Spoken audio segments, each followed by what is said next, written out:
Alright, guys and gals, family and friends, this is what I've got going.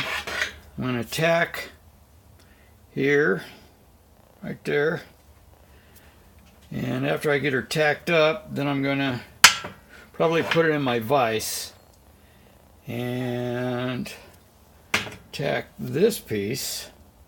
That goes onto the door, screws in, bolts in, and then I'll tack it there. But I don't have a way to set it up perfectly or close to perfect this way. So one, move it over to the vise, then I'll get this one, and hopefully it'll be successful. So that's my update. Take care. Be safe.